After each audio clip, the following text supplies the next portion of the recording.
Anniversaries are supposed to be special, right? A celebration of love, commitment, and the years you've spent building a life together. At least, that's what I thought. So, when my wife, Mia, told me she had plans on the night of our 10th wedding anniversary, I was blindsided. She didn't elaborate at first. We had been sitting in our living room after dinner when I brought up the idea of going out to celebrate. I had even booked a table at the restaurant where I proposed to her, hoping to recreate some of the magic from that night. Mia, however, gave me this distant look, the kind she'd been wearing a lot lately, and told me, "Oh, I can't. I've already made plans." The words didn't sink in right away. Plans? What kind of plans? I asked, trying to keep my voice light, though my stomach was already knotting. "It's just a thing," she said, looking anywhere but at me. "With friends? Friends?" I repeated, trying to mask the incredulity creeping into my tone. "Mia, it's our anniversary. Did you forget?" "No." "I didn't forget," she said quickly, but there was no apology in her voice, no urgency to fix whatever had just unraveled between us. Instead, she stood up and started clearing the dishes like we were discussing nothing more serious than whose turn it was to take out the trash. I followed her into the kitchen, my heart pounding. "Okay, so what's the deal? Who are you meeting? Can't it wait until another night? I mean, it's our night." She sighed, her back to me as she rinsed a plate under the faucet. "It's Mark's birthday," she said finally, as if that explained everything. Mark. The name hit me like a slap. He was her co-worker. I'd met him once at a company party, a tall, overly charming guy with a smile that lasted a second too long. I hadn't thought much of him at the time, just another colleague in her bustling social circle. But now his name felt like poison. "You're skipping our anniversary to celebrate Mark's birthday?" I asked, disbelief dripping from every word. "Don't make it sound like that," she said, finally turning to face me. Her arms were crossed, her expression defensive. "It's not a big deal. We can celebrate another night." Another night? My mind raced. 10 years of marriage, and I wasn't even worth one evening? "Mia, this is a big deal," I said, trying to keep my voice steady. "What's going on? Why is Mark's birthday more important than our anniversary?" Her eyes flickered, and for the first time, I saw it, the guilt. It was brief, like a shadow passing over her face, but it was there. "It's not more important," she said, her tone softening. "It's just complicated. I can't cancel now." Complicated. That word stayed with me as I watched her leave later that evening, dressed in a way she hadn't dressed for me in years. She didn't even ask if I'd be okay staying home alone. The hours stretched endlessly after she left. I sat on the couch, staring at the reservation confirmation on my phone, the little reminder of what the night should have been. My mind spiraled into dark places, piecing together fragments of conversations, glances I'd caught between her and Mark at that party, moments that seemed insignificant at the time, but now felt like glaring red flags. When midnight came and went, and she still wasn't home, the gnawing suspicion I'd been suppressing all night solidified into something sharper. She wasn't just at Mark's birthday party. She was with him. It was 2 a.m. when she finally walked through the door. Her hair was slightly tousled, her lipstick faded. She avoided my eyes as she slipped off her heels and headed straight for the bedroom. "Did you have fun?" I asked, my voice colder than I intended. She froze for a moment, then glanced at me over her shoulder. "It was fine," she said, her tone casual, dismissive. "I'm tired. Let's talk tomorrow." But I didn't want to wait until tomorrow. Not after the way my gut was screaming that something was deeply wrong. "You weren't just at a party, were you?" I said, standing now, my heart pounding so hard it hurt. She turned fully then, her eyes narrowing. "What are you talking about?" "I'm talking about how you left me on our anniversary to spend the night with another man," I said, my voice breaking despite my best effort to sound composed. Her face flushed, and for a split second, she looked panicked. But then, just as quickly, Her expression hardened. "You're being ridiculous," she said, her tone sharp now. "I told you. It was just a party. A party that kept you out until 2 a.m.? I countered. "Mia, if this is nothing, why are you acting like you have something to hide?" She didn't answer, just stood there staring at me, her lips pressed tightly together. The silence was deafening, and in that moment, I realized something I'd been too scared to admit to myself. The woman I'd loved for over a decade, the person I thought I knew better than anyone, was slipping away from me. Or maybe she already had. "Good night, Jack," she said finally, turning and walking into the bedroom, leaving me standing there in the dark, alone with the crushing weight of my suspicions. I didn't sleep that night. How could I? Every time I closed my eyes, I imagined her with him, laughing, leaning closer than co-workers should, maybe even doing more. It felt like I was spiraling into madness, each scenario worse than the last. I tried to convince myself that I was overthinking, that this was just the ugly side of insecurity rearing its head. But the truth was, deep down I knew. The next morning, Mia acted as if nothing had happened. She breezed through the kitchen, making coffee and humming to herself like a woman who didn't just obliterate her husband's trust the night before. When she caught me staring at her, she raised an eyebrow. "What?" I swallowed the lump in my throat. "We need to talk." "Can it wait?" "I'm running late for work." "No, Mia, it can't wait," I said, my voice firmer this time. "What's going on with you and Mark?" Her head snapped up, and for a moment I saw it again, that flicker of guilt. "Are you seriously bringing this up again?" she said, her tone defensive. "I told you, there's nothing going on. You're just being paranoid." Paranoid. The word stung, because I wanted to believe her. But her evasiveness, her tone, her entire demeanor screamed otherwise. "If there's nothing going on, then why did you feel the need to prioritize him over me last night? On our anniversary, Mia." "Our anniversary." Her jaw tightened, and she set her mug down with a loud clink. "Look, I'm sorry if your feelings were hurt, okay? But I don't need to justify myself to you every time I spend time with a friend. Friend. That word felt like a dagger twisting in my chest. I wanted to yell, to demand the truth, but I knew that if I pushed too hard, she'd shut down completely. "Mia," I said, trying to steady my voice, "if you're unhappy, if there's something going on, just tell me. I'd rather hear it from you than find out another way." Her eyes flashed with something, anger, fear, maybe both.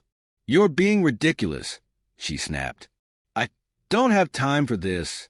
And just like that, she grabbed her bag and left, leaving me standing in the kitchen with more questions than answers. The rest of the day was a blur. I couldn't focus on work, couldn't think about anything other than the gnawing suspicion eating away at me. By the time Mia came home that evening, I'd worked myself into such a state that I barely recognized the man glaring at her from across the room. "Where were you?" I asked as soon as she walked in. She frowned, clearly annoyed. "Work. Where else?" "Funny, I called your office," I said, crossing my arms.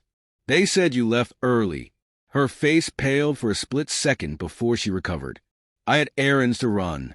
"Why are you suddenly keeping tabs on me?" "I wouldn't have to if you weren't acting so damn suspicious," I shot back. "I'm not doing this with you," she said, throwing her hands up. "If you're so convinced I'm some kind of villain, then maybe we shouldn't even be having this conversation." "Maybe we shouldn't," I said, my voice breaking despite the anger coursing through me. "Maybe you should just tell me the truth instead." Her eyes darted to the floor, and for the first time, she looked genuinely cornered. But instead of coming clean, she just shook her head and walked past me, muttering something about how I was impossible. That night, I made a decision. If she wasn't going to tell me the truth, I'd find it myself. The next day, while Mia was at work, or wherever she claimed to be, I started digging. I went through her social media, her phone records, anything I could get my hands on. I hated myself for it, hated the invasion of privacy, but I couldn't sit in the dark any longer. What I found wasn't much. but it was enough to confirm my worst fears. There were texts between her and Mark, casual on the surface, but filled with little hints. Inside jokes I didn't recognize, compliments that felt too intimate, and a pattern of messages late at night. One in particular, sent just last week, made my blood run cold. Last night was amazing. Can't stop thinking about it. I stared at the screen, my hands trembling. The room seemed to tilt around me as the weight of the words sank in. Last night? Amazing? What did that even mean? I wanted to believe there was an innocent explanation, but the evidence was stacking up against her, and the more I thought about it, the more I realized there was only one way to find out the truth. That evening, when Mia came home, I confronted her. I didn't yell or accuse. I simply showed her the message and asked her to explain. Her reaction was immediate and visceral. She went pale, her eyes wide with panic, but instead of coming clean, she turned it back on me. "You went to my phone? How dare you invade my privacy like that?" "Mia, don't," I said, my voice breaking. "Don't make this about me. Just tell me the truth. Are you having an affair with Mark?" Her silence was deafening. She opened her mouth as if to say something, but no words came out. And in that moment I knew. The woman I'd built my life around, the person I thought I'd grow old with, had betrayed me in the worst possible way. And the worst part, she didn't even have the decency to admit it. "I can't do this," she said finally, grabbing her keys and storming out the door.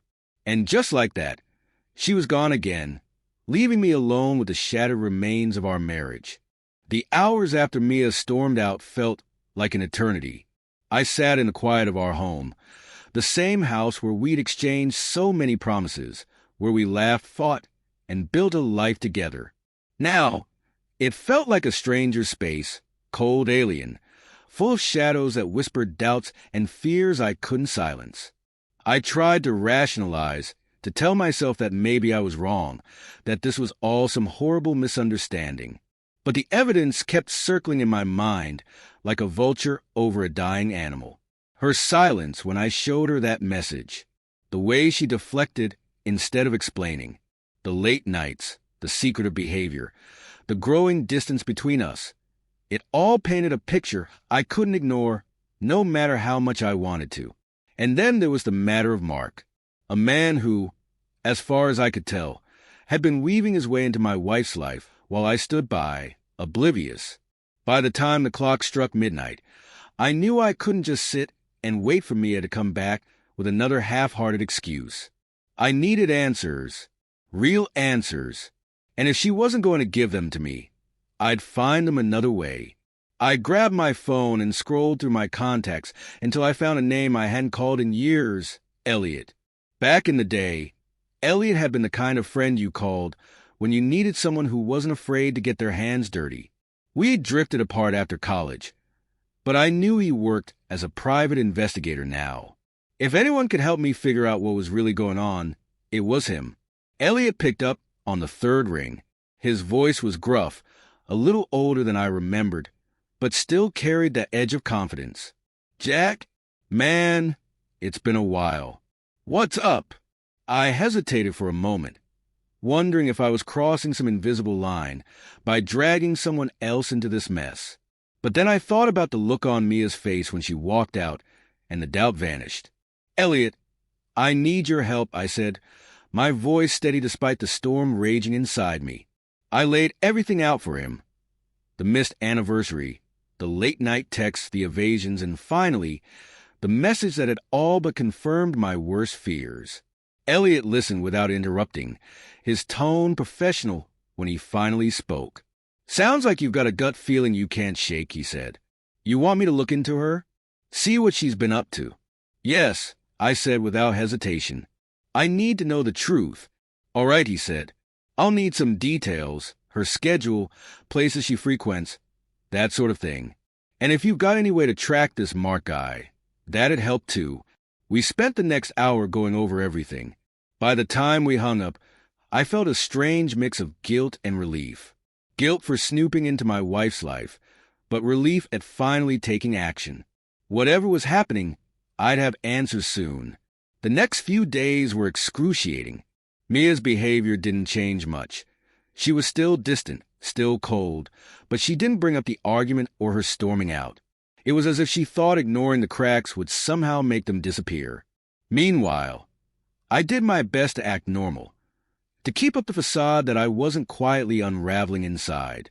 Then, 3 days later, Elliot called. "I've got something," he said, his tone grim. "You're not going to like it." My heart dropped. "What is it?" "She's been meeting with Mark," he said. "It's not just at work, either. Restaurants, bars, even his apartment. Last night, they spent 3 hours together in his place before she came home." The words hit me like a freight train. I'd suspected it, of course. I wouldn't have called Elliot if I hadn't. But hearing it confirmed was something else entirely. It felt like the ground had been ripped out from under me, leaving me free falling into a void I couldn't escape. "There's more," Elliot said, hesitating. I don't usually do this, but I thought you'd want to see for yourself." He sent me a file, photos, timestamps, even a short video.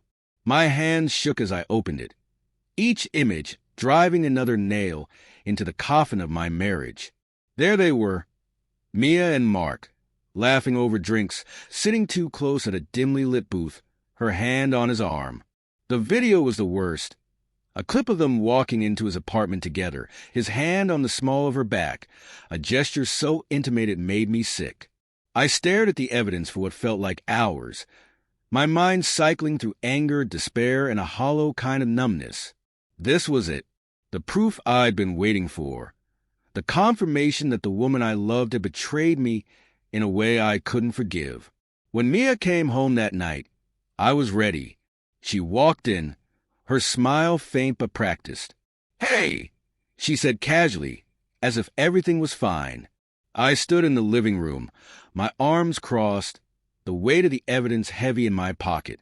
"We need to talk," I said, my voice calm but firm. She froze for a second, then sighed. "Again with this?" "Jack, I'm tired. Can it wait?" "No, Mia," I said, stepping closer. "It can't, because I know." Her eyes flicked to mine, widening slightly before narrowing in defiance. "Know what?" "I know about Mark," I said, pulling out my phone and holding it up.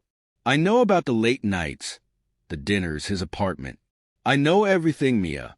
So don't lie to me. Not anymore." Her face went pale, the color draining from her cheeks as she stared at the screen. For a moment, I thought she might deny it, might try to spin some ridiculous excuse. But then her shoulders slumped, and she let out a shaky breath.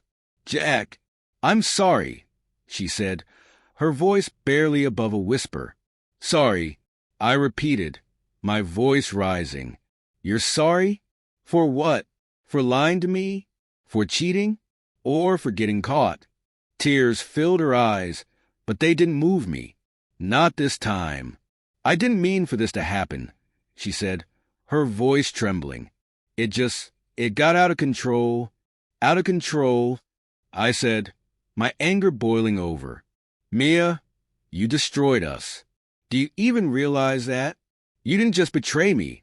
You betrayed everything we built together." She didn't respond, just stood there with tears streaming down her face. And for the first time, I realized something. Those tears weren't for me. They were for her, for what she was losing, for the life she'd thrown away. "I can't do this anymore," I said, my voice breaking. "I'm done, Mia. We're done." Her sobs filled the silence as I turned and walked away, leaving her standing alone in the ruins of our marriage. The days following that confrontation were a blur of hollow routines and a haunting silence that filled every corner of the house. Mia had tried, in her own feeble way, to repair what was left of us. She left notes on the kitchen counter, little reminders of the life we used to share. "I'm sorry, let's talk. I'll do anything to fix this," but the words felt empty, like echoes bouncing off walls that had already begun to crumble. I avoided her as much as I could, retreating into my own world where every thought felt sharper, more vivid. I replayed our history like a movie, frame by frame, searching for the moment when it all went wrong. Was it my fault? Was there something I could have done to stop her from straying? The questions tormented me, but the answers never came. Elliot called one last time to check in, offering to keep digging, but I declined. I have all I need, I told him, and I did. What I didn't have was peace. Mia finally broke her silence on a Thursday evening.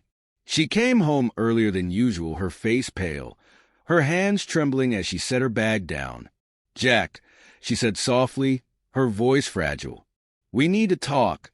The irony wasn't lost on me, but I nodded, motioning for her to sit. I ended it," she began, her eyes fixed on the floor. "With Mark. It's over. It should have never started in the first place." I stared at her, unblinking. "And what do you expect me to do with that, Mia? Forgive you? Pretend it never happened?"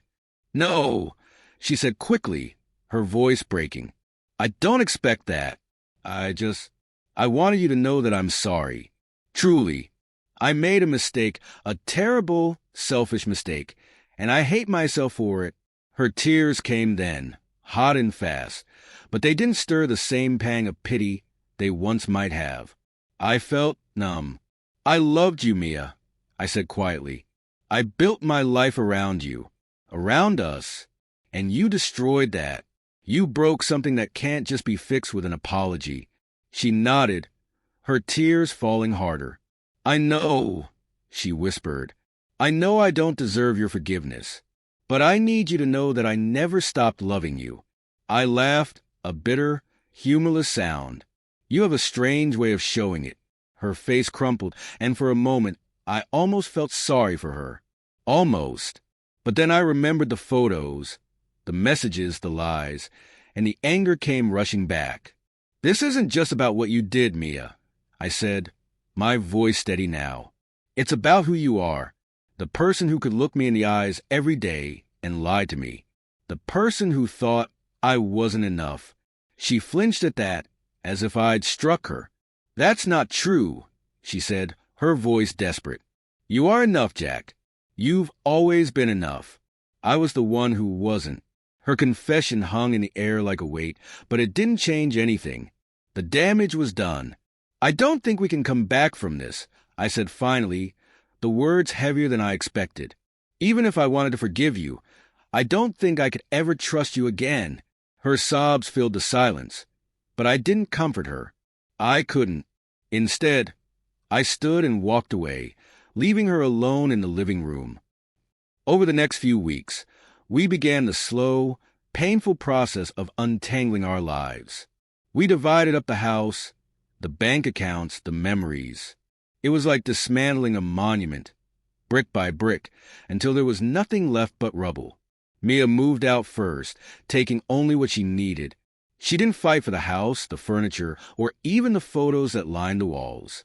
"They're just things," she said when I asked. "They don't matter anymore, but they did matter. To me, at least. They were reminders of a life I'd lost, of a love I'd thought was unshakable. The first night alone in the house was the hardest. The silence was deafening, the emptiness suffocating. I wandered from room to room, searching for something, anything to hold on to. But everything felt tainted, like it belonged to someone else now. I thought about selling the house, starting fresh somewhere new. But then I realized that running away wouldn't change anything. The pain would follow me, no matter where I went. Instead, I decided to stay and rebuild, not just the house, but myself. Months passed, and the wounds began to heal, slowly but surely. I started seeing a therapist, someone who helped me untangle the mess of emotions I'd been carrying. I leaned on friends I hadn't spoken to in years, reconnecting with the people who'd always been there for me, even when I didn't realize it. One day, while cleaning out the attic, I stumbled across an old box of letters Mia and I had written to each other when we first started dating. I almost threw them away, but something stopped me. Instead, I sat down and read them one by one, letting the memories wash over me. They were filled with promises, some we'd kept, others we hadn't. They reminded me of a time when we were happy, when we believed in forever. And for the first time, I didn't feel anger or sadness. I felt gratitude, because despite everything, Mia had taught me something important. Love isn't always enough. Trust, honesty, and respect. They're the foundations of any relationship. Without them, even the strongest love will crumble. A year later, I stood in the backyard, watching as the sun dipped below the horizon. The garden was blooming again, vibrant and full of life.